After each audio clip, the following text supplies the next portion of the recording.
مصطفیٰ غصے میں دندناتا اس کے پاس آیا اور ساتھی سے اس کا بازو کھینچ کر اسے وہاں سے نکلتا چلا گیا۔ میں تمہاری بہن ہوں، تم میرے ساتھ ایسا رویہ نہیں رکھ سکتے۔ سب کچھ اس کے ہاتھوں سے نکل چکا تھا۔ اسی آج وہ یہاں اسفند سے بس اپنا بیٹا مانگنے آئی تھی، مگر سب کے سامنے اپنی اتنی تذلیل پہ اس کا چہرہ شرم سے سرخ ہو گیا تھا۔ صحیح کہا، تم میری بہن ہو، اس لیے تمہارے ساتھ ایسا کر رہا ہوں۔ جو گھٹیا حرکت تم کر چکی ہو، اس کے بعد اگر تمہاری جگہ کوئی اور ہوتا تو وہ اس وقت زندہ نہ ہوتا۔ اس کو بازو سے کھینچتا وہ وہاں سے لے کر نکلا تھا۔ اس کے پیچھے سب لوگ تھے۔ ہاتھ چھوڑو میرا مصطفیٰ، میں بس جہاں اپنے بیٹے کو مانگنے آئی ہوں، مجھے بس میرا بیٹا دے دو، میں تم لوگوں کی زندگی سے چلی جاؤں گی۔ اس کی گرفت سے اپنا بازو آزاد کروانے کی کوشش کرتی ہو بولی، مگر اس کی پکڑ بہت سخت تھی۔ کورٹ کا آرڈر تمہیں سمجھ نہیں آتا، تمہارے اس پہ اب کوئی حق نہیں، اسے تم یہاں سے چلی جاؤ، اکیلی ہو، پھر کبھی یہاں پلٹ کر مت دیکھنا۔ مصطفیٰ نے بہت بے دردی سے رباب کو دروازے کے باہر دھکا دیا تھا جس پہ زمین پہ گری تھی۔ اپنے بھائی کی آنکھوں میں نفرت دیکھا پہلی بار رباب کی آنکھوں میں آنسو آئے تھے۔ سب کو رباب کی حال پر رحم تو آ رہا تھا، مگر مصطفیٰ کا غصہ دیکھا کسی میں آگے بڑھنے کی ہمت نہیں تھی۔ آج سے میرا تم سے ہر رشتہ ختم، اور میں ایسی خود غرض لڑکی کا بھائی نہیں بننا چاہتا جو اپنے فائدے کے لیے کسی کی زندگی کے بارے میں بھی نہ سوچے۔ اس لیے آج سے تمہارے لیے تمہارا بھائی مر گیا، ہماری زندگی سے چلی جاؤ ہمیشہ کے لیے۔ اس کے منہ پر زوردار آواز کے ساتھ دروازہ بند کرتا ہوا پلٹا اور اپنی آنکھوں میں آیا آنسو کو بے دردی سے صاف کرتا سب کی طرف دیکھ کے بغیر ڈائننگ روم کی طرف بڑھ گیا۔ کیا بات ہے ہورین، میں نوٹ کر رہا ہوں جب سے ہم وہاں سے واپس آئے ہیں تم اداس لگ رہی ہو، کسی نے کچھ کہا ہے تم سے؟ وہ بیڈ پہ نیم دراز لیٹا اس پہ نظر جمائے ہوئے بولا جو ڈریسنگ کے سامنے بیٹھی بے دلی سے اپنی چوڑیاں اتار رہی تھی۔ جب سے وہ لوگ اسفند کے گھر سے واپس آئے تھے تب سے ہورین بالکل خاموش تھی۔ سارا راستہ اس نے کوئی بات نہیں کی۔ اب اس کی خاموشی سے گھبرا کر وہ اپنے من میں چلتا سوال پوچھ بیٹھا تھا، آج میرا وہاں رکنے کا بہت من تھا اور سب لوگ بھی کتنا اصرار کر رہے تھے، پر آپ نے کسی کی نہیں سنی، خود تو آگے ساتھ میں مجھے بھی لے آئے۔ مصطفیٰ کی آواز پہ اس کا ہاتھ ایک لمحے کے لیے رکا اور آئینے میں نظر آتے اس کے عکس کو دیکھا تھوڑا ناراضگی سے بولی تھی۔ اس کی خاموشی کی وجہ جان کر مصطفیٰ کھل کر مسکرایا تھا، جہاں ادھر اور میرے پاس۔ وہ ہاتھ بڑھا کر اس کو اپنے قریب آنے کا اشارہ کرتا ہوا بولا تو ہورین چہرے پہ ناراضگی لی اپنی جگہ سے اٹھ کر اس کی جانب بڑھی تھی۔ وہ جانتی تھی احتجاج کرنے کا کوئی فائدہ نہیں تھا، اگر وہ منع کرتی تو وہ اسے اپنے طریقے سے اپنے پاس لیا تھا، جو یقیناً اس کے لیے اچھا نہیں تھا۔ تم 10 دن اپنی بہن کے پاس رہ کر آئے ہو، اس کے بعد بھی تمہارا دل نہیں بھرا جو آج بھی وہاں رکنا چاہتی تھی؟ مصطفیٰ نے اس کی کلائی تھام کا بغیر اس کو کوئی موقع دیے ایک جھٹکے میں اسے اپنے جانب کھینچا تھا۔ ہورین جو سنبھلنے کے لیے تیار نہیں تھا، اپنا بیلنس برقرار نہ رکھ سکی اور سیدھے اس کے سینے پہ آ گری تھی۔ یا پھر تمہیں اپنے شوہر کے قریب رہنا پسند نہیں؟ اپنے ایک ہاتھ سے اس کی کمر پہ گرفت مضبوط کر کے دوسرے ہاتھ سے اس کے چہرے پر بالوں کو پیچھے کرتا ہوا تھوڑی ہلکی سے بولا تھا، نہیں ایسی بات نہیں، وہاں سب تھے تو اس لیے میرا دل چاہ رہا تھا کہ میں ان کے ساتھ اور وقت گزاروں۔ اس کی اتنی قربت پہ ہورین کو اپنا چہرہ سویا ہوتا محسوس ہو رہا تھا۔ دھڑکن یکدم تیز ہوئی تھی۔ کل تک مجھے لگتا تھا کہ میں بالکل تنہا ہوں، میرا کوئی رشتہ موجود نہیں، مگر اب مجھے ایک بہن، ایک بھائی اور ایک ماں مل چکی ہے، میری فیملی کمپلیٹ ہو گئی ہے۔ وہ جانتی تھی کہ وہ اس کی بات سے خفا ہو گیا ہے، اس لیے وہ نظر جھکائے اس کی شرٹ کے بٹن سے کھیلتی ہوئی نرم لہجے میں بول رہی تھی، بس اس لیے تھوڑا سا وقت ان کے ساتھ گزارنا چاہتی تھی۔ اس بار اس نے نظریں اٹھا کر دیکھا تو وہ مصطفیٰ کی خود پہ جمی گہری نظروں کو محسوس کر کے گڑبڑا سی گئی اور ساتھ ہی اس نے اس کے اوپر سے اٹھنا چاہا، مگر وہ اتنی جلدی اسے چھوڑنے کے موڈ میں نہیں تھا۔ تمہاری تو فیملی کمپلیٹ ہوگی، مگر میری فیملی تو ابھی تک انکمپلیٹ ہے، اسے کب پورا کرنے کا ارادہ ہے تمہارا؟ اس بار وہ اس کے نازک وجود کو مکمل اپنے ہزار میں لیتا ہوا شرارت سے بولا، مگر ہورین اس کی شرارت سمجھ نہیں پائی تھی۔ اگر رباب آپی سدھر جائیں اور سب سے معافی مانگ لے تو آپ کی بھی فیملی کمپلیٹ ہو جائے گی، وہ معصومیت سے بولی۔ مصطفیٰ کو اپنے دل میں اترتی محسوس ہوئی تھی، میں رباب کی بات نہیں کر رہا، میری ناسمجھ بیوی۔ اس بار وہ اس کے نازک وجود کو بہت احتیاط سے بیڈ پر لٹاتا اس کے اوپر جھکا تھا۔ اس کی اس حرکت پہ ہورین کی گھبراہٹ میں مزید اضافہ ہوا۔ وہ اپنے ہوش کا لب تار کرتی ناسمجھی سے اس کی طرف دیکھنے لگی تھی۔ میں اپنی فیملی کی بات کر رہا ہوں، جس میں میں ہوں، تم ہو، ہمارے چھوٹے چھوٹے 4-5 بچے، تب تک جا کر ہوگی نا میری فیملی کمپلیٹ۔ وہ مزے سے اسے بتا رہا تھا جبکہ اس کی منہ سے بچوں کا سن کر ہورین کا چہرہ ٹماٹر کی طرح لال ہو چکا تھا، جسے چھپانے کے لیے وہ مصطفیٰ کے سینے میں اپنا چہرہ چھپا گئی تھی۔ اب کتنے بے شرم ہیں مصطفیٰ، اس کی شرمائی اور گھبرائی ہوئی آواز میں مصطفیٰ کل کا مسکرایا اور اس کے چہرہ تھام کر اپنے سامنے کیا تھا۔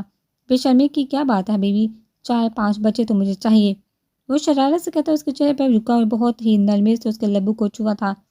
اس کی شرارت پہ حورین سہتی سے اس کی شرٹ کو اپنی مٹھی میں جگہ چکی تھی۔ تو بتاؤ راضی ہو 4-5 بچوں کے لیے؟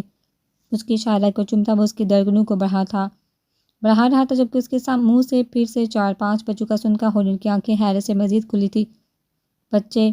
5 بچے تو بہت زیادہ ہیں، میں کیسے سنبھال پاؤں گی انہیں؟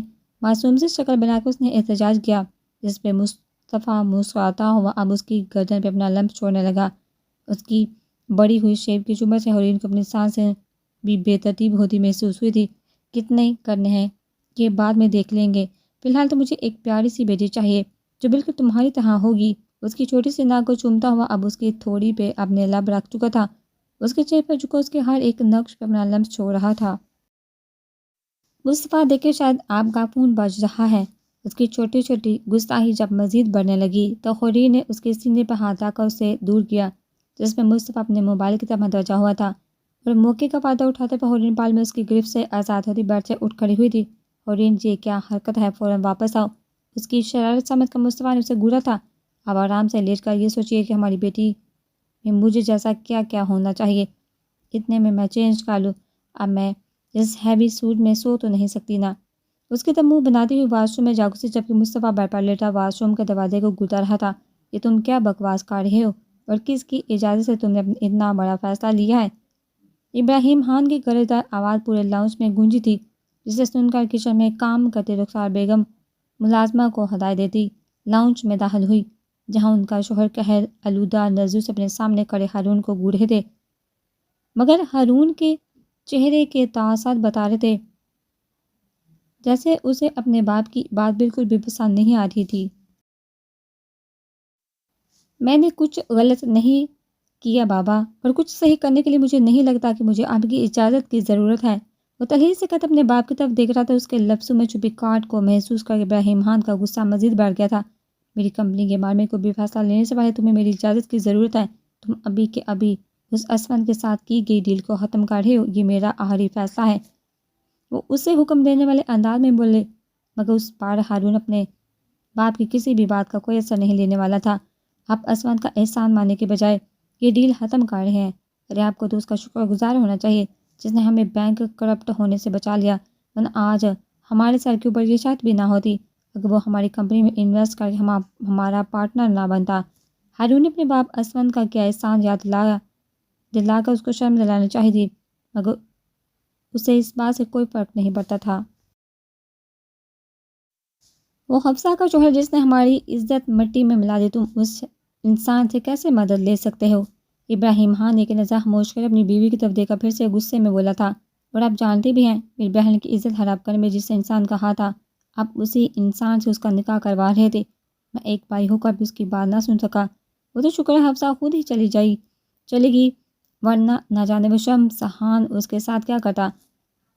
اس پر ہارون کے لہجے میں دکھ تھا، اپنی بہن کی حفاظت نہ کرنے کا افسوس تھا۔ یہ کیا بکواس کر رہے ہو تم؟ دماغ ٹھیک بھی ہے تمہارے؟ ابراہیم خان ماتھے پہ بال ڈالے سخت نظروں سے اس کو گھور رہا تھا۔ اسے لگ رہا تھا کہ اسفند نے اس کے دماغ میں یہ سب باتیں ڈالی، اس لیے وہ اس سب پہ یقین نہیں کرنا چاہتا تھا۔ یہ بکواس نہیں، حقیقت ہے بابا۔ آپ کو کیا لگتا ہے آج جو شمسان کے ساتھ ہوا وہ اتفاق ہے؟ وہ لمحے کے لیے رکا اور اپنے باپ کی طرف دیکھا جس کے چہرے کے تاثرات یکدم بدلے تھے۔ اس کی کمپنی کو برباد کر کے اسے غیر قانونی کام کی وجہ سے جیل میں بھجوانے والا اور کوئی اسفند نہیں ہے۔ انہوں نے 6 سال پہلے ہماری حفصہ کے ساتھ جو کیا تھا اس کا بدلہ لیا ہے اسفند نے۔ اس سے ہارون نے جیسے ابراہیم خان کے سر پہ بم پھوڑا تھا۔ اس کے تو وہم و گمان میں بھی نہیں تھا کہ شمسان اس کی بیٹی کے ساتھ ایسا کچھ کر سکتا ہے۔ اس کی ہمیشہ سے ہی ان کی بیٹی پہ غلط نظر تھی اور وہ پہچان بھی نہیں سکا تھا۔ جو کام آپ کو یا مجھے کرنا چاہیے تھا وہ کام اسفند نے کیا ہے۔ یہ دیکھا مجھے تو بہت شرم آتی ہے بابا، آپ کو بھی آنی چاہیے کیونکہ آپ کے گناہوں کی سزا آپ کی بیٹی کو ملی ہے۔ اس پر ہارون کا لہجہ سا تھا، اس کی بات پر رخسار بیگم کی آنکھیں نم ہوئی تھی۔ تم کن گناہوں کی بات کر رہی ہو؟ میں کچھ سمجھا نہیں۔ اس بار ابراہیم خان تھوڑا گڑبڑا سا گیا تھا، جبکہ اپنی باپ کی بات پہ ہارون تنزیہ مسکرایا تھا۔ اپنے بھائی کو جان سے مارنے کا گناہ، پھر چند پراپرٹی کے لیے اپنے اسی بھائی کی بیٹی کا جان کا دشمن بننے کا گناہ، اور نہ جانے آپ نے کتنے گناہ کیے ہوں گے بابا جن سے آج تک ہم انجان ہیں۔ زندگی میں پہلی بار اسے اپنے باپ سے نفرت سی محسوس ہو رہی تھی۔ وہ اپنے باپ کی باتوں میں آگے بھٹک گیا تھا، مگر وقت رہتے اس کی آنکھیں کھل گئی تھی۔ کیا ہوا؟ اب خاموش کیوں ہو گئے؟ بول دیں کہ سب جھوٹا، آپ نے ایسا کچھ نہیں کیا۔ وہ تحلیل سے بولتا اپنی آنکھیں بہا دی، ماں کے قریب آیا، بہت نرمی سے ان کے آنسو صاف کیے تھے۔ آج تک آپ نے صرف خود سے محبت کی ہے بابا، نہ آپ ایک اچھا شوہر بن پائے اور نہ ہی ایک اچھے باپ، اور آج مجھے آپ کو اپنا باپ کہتے ہوئے بھی شرم آتی ہے۔ وہ اپنی ماں کے گرد اپنے بازو حائل کرتا انہیں ساتھ لیے آگے بڑھا تھا۔ اور ہاں، ایک اور آخری بات۔ جاتے جاتے وہ رکا اور پلٹ کر اپنے باپ کی جانب دیکھا جو کسی بت کی طرح خاموش کھڑے تھے۔ آپ کو جو چاہیے تھا آپ کو مل چکا ہے، اس لیے میں آپ سے گزارش کرتا ہوں کہ آپ میری دونوں بہنوں کی خوشیاں برباد نہ کریں، انہیں اکیلا چھوڑ دیں۔ اگر آپ نے ایسا نہیں کیا تو مجبوراً مجھے ہی کوئی قدم اٹھانا پڑے گا جو آپ کے لیے اچھا نہیں ہوگا۔ مضبوط لہجے میں بولتا وہ اپنی ماں کو لیے وہاں سے نکل گیا، جبکہ اس کا کہا ایک ایک لفظ ابراہیم خان کے کانوں میں کتنی ہی دیر تک گونجتے رہے تھے۔ ہاتھ کو سلا کر وہ دروازہ بند کرتی، جیسے ہی کمرے میں داخل ہوئے اسفند کو بیڈ پر نیم دراز دے کر اس کے ہونٹ ہولے سے مسکرائے۔ ہاتھ کو سلانے کی وجہ سے وہ اکثر اپنے بیڈ روم میں دیر سے آتی تھی اور اسفند کا روز کا معمول تھا وہ ایسے ہی بیڈ پہ لیٹ کر اس کا بیڈ روم میں آنے کا انتظار کرتا۔ کبھی کبھی تو وہ جان بوجھ کو شیطان کرنے کے لیے دیر سے آتی، جس پہ وہ کافی جھنجھلا جاتا، اور اس وقت حفصہ بمشکل اپنی ہنسی کا کنٹرول کر پاتی تھی۔ یہ ہاتھ کو آج کل کچھ دیر سے نیند نہیں آنے لگی، ورنہ پہلے تو وہ جلدی سو جاتا تھا۔ اٹھ کر بیٹھ کر حفصہ کی جانب مشکوک نظر سے دیکھتا ہوا بولا۔ اس کا سوال سن کر حفصہ کو ہنسی تو بہت ہے، مگر وہ اپنی ہنسی دباتی ڈریسنگ ٹیبل کی طرف بڑھی تھی۔ بچہ ہے جب زیادہ تھکا ہوا ہوتا ہے تو جلدی سو جاتا ہے، اور آج تو اسے نیند نہیں آ رہی تھی۔ ابھی بھی بہت مشکل سے سلا کر آئی ہوں۔ آج وہ کوئی جھوٹ نہیں بول رہی تھی، کیونکہ آج ہاتھ کو واقعی نیند نہیں آ رہی تھی۔ بار بار وہ بس اس سے ایک ہی سوال کر رہا تھا کہ اس کی بہن کب آ گئی۔ اب بھلا اس کے اس سوال کا کیا جواب دیتی؟ بس آہستہ سے مسکرا دیتی، مگر وہ بھی اپنے باپ کی طرح بالکل ضدی تھا۔ اسے آج ہی اپنے سوال کا جواب چاہیے تھا۔ بس کیا تھا اس کے سوال سے تھا کہاں کا حفصہ کو کہنا ہی پڑا کہ اس کے نیکسٹ برتھ ڈے پر اس کی بہن اس کے پاس ہوگی، جس پہ وہ خوش ہوتا سونے کے لیے لیٹ گیا، جس پہ حفصہ نے سکون کا سانس لیا تھا۔ مجھ سے بہن کی فرمائش تو کر دی، مگر اب خود ہی اپنی فرمائش کو پوری نہیں ہونے دے رہا ہے۔ اسفند ایک ٹھنڈی آب بڑھتا ہوا بولا، اور ایک نظر حفصہ پہ ڈالی جو اب اپنی چوڑیاں اتار کر اپنے بالوں کا جوڑا بناتی ہوئی اٹھ کھڑی ہوئی تھی۔ اس کے مسکراتے ہونٹ بتا رہے تھے کہ وہ اس کی بڑبڑاہٹ کو سن چکی ہے۔ کچھ دیر تو وہ بیٹھا اس کو گہری نظر سے دیکھتا تھا، مگر حفصہ کی سستی پہ جھنجھلاتا بیٹھا اٹھ کر اس کے پیچھے جا کھڑا ہوا تھا۔ بہت ہنسی آ رہی ہے نا میری حالت پہ، جبکہ تم اچھی طرح سے جانتے ہو تمہیں تمہاری یہ ہنسی بہت مہنگی بھی پڑ سکتی ہے۔